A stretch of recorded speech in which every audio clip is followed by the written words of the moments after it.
Hey, what's up guys? My name is Michael Westbrook, and today we are talking about yet another fake amp. If you watch some of my videos, then you might have seen that I recently got a Strymon Iridium.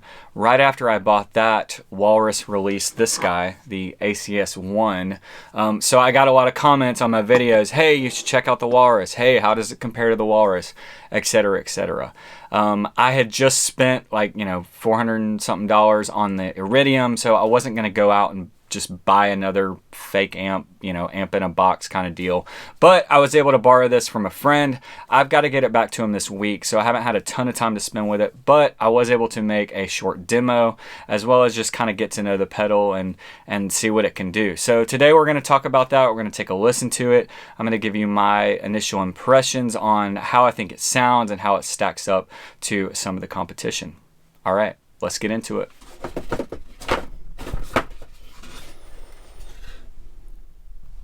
Walrus or die. I don't know, guys. Seems a little intense.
All right, so let's get right into it. I'm going to talk about some of the things that I like about the ACS-1.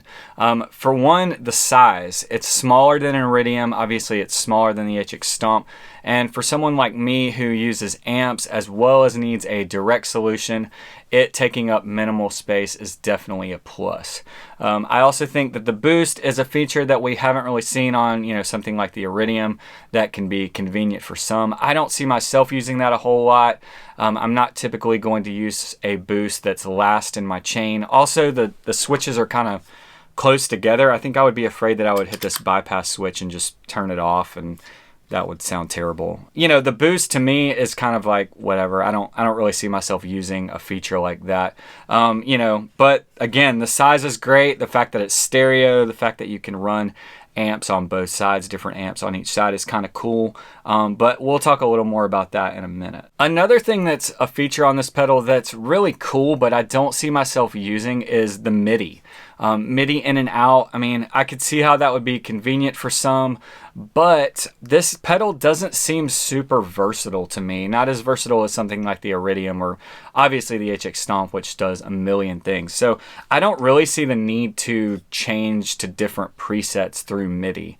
Again, I see how that could be convenient for some, but for me, it's just like, oh, I can go from one sound to another sound that sounds basically the same. This kind of brings me to another point about this pedal, and one thing that I don't really like as much about this pedal, and that it's not really all that versatile.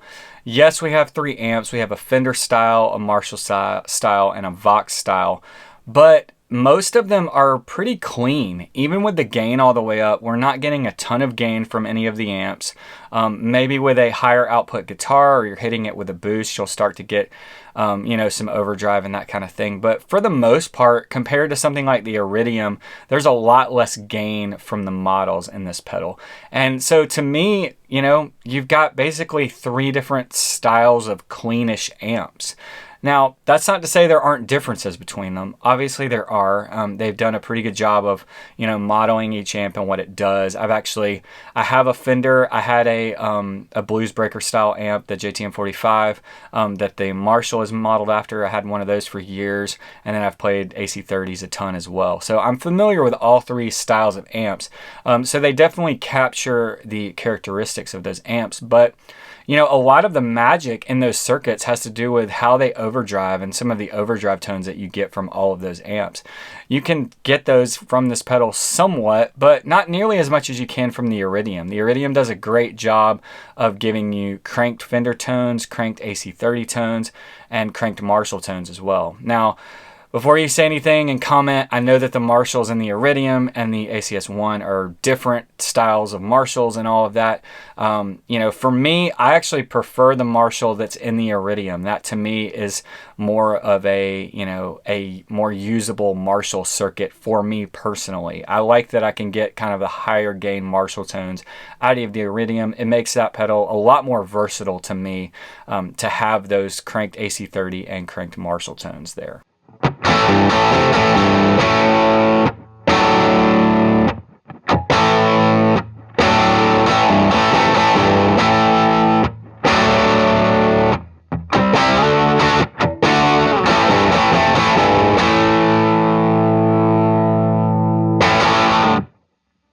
Now, all that being said, I do feel like Walrus hit a sweet spot with this pedal in that it kind of sits in that backline amp spot. Whenever I'm playing in a situation where I'm using a backline amp, no matter what kind of amp it is, whether it's a Fender or a Marshall or a Vox, I'm generally setting them all kind of the same, just on the edge of breakup, so that they're maybe getting a little bit of that saturation, a little bit of breakup when I dial, you know, dig in really hard, and then I use my overdrive pedals to kind of get my main sound from those amps.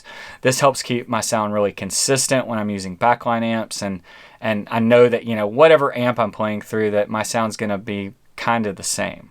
So the ACS-1 does a good job in that regard, in that, you know, you get these three different styles of amps, and they kind of sit right where you want them to, just that edge of breakup. I feel like that's really where this pedal shines. You're not going to get a ton of gain from this pedal, but you are going to get great clean sounds and edge of breakup sounds. One thing that inevitably comes up when you're talking about, you know, fake amps or an amp in a box kind of thing is, how does it feel? And I think Walrus really knocked it out of the park on this. This pedal feels and sounds more like an amp to me than others that I've played. When I compared it back to back with the Iridium, I feel like the Walrus is a little more raw. It's a little more like what I'm used to hearing when I have my amp mic'd up and I'm listening back to it. Whereas the Iridium has a little more sheen on it. It sounds a little more finished, almost like a mastered type sound, that sounds really great as well. But the Walrus has that kind of more, you know, raw mic'd up amp feel.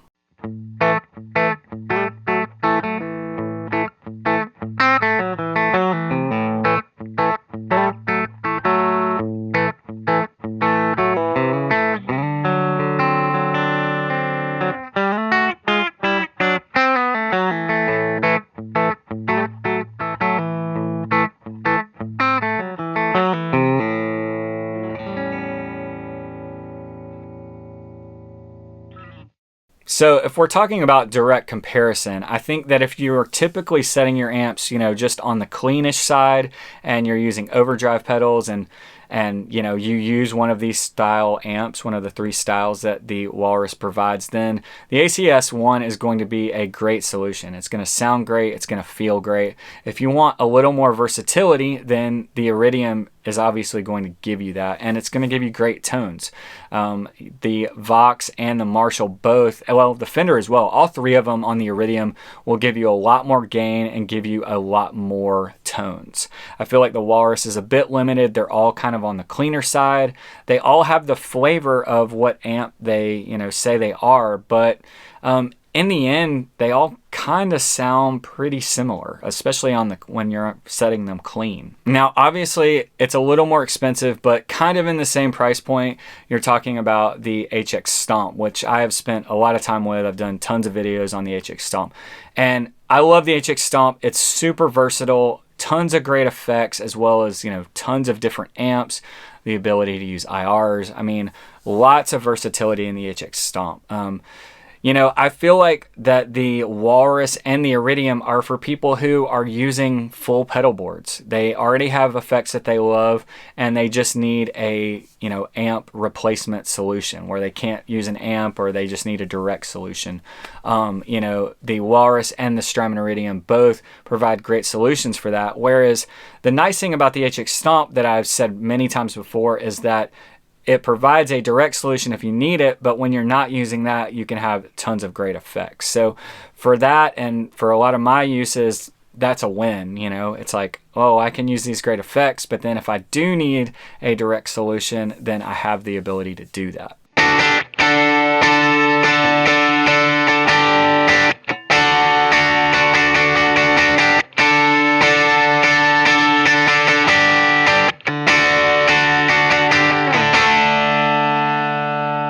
One other feature on the Walrus that's pretty cool is the fact that you can run different amps on each side. So you could run a Vox on one side and a Fender on the other.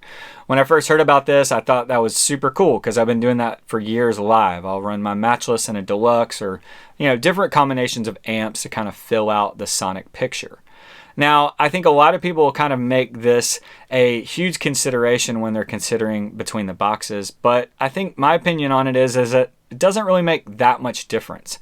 I think the bigger consideration should be how much versatility do you need out of an amp in the box.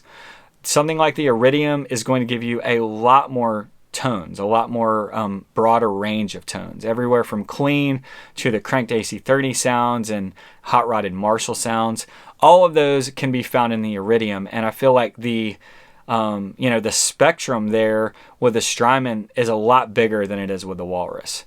The Walrus sounds and feels great, but it's not nearly as versatile. Now, obviously, if you jump up to the HX Stomp, you're getting even more versatility with lots of different amps and cabinets and great effects and all of that.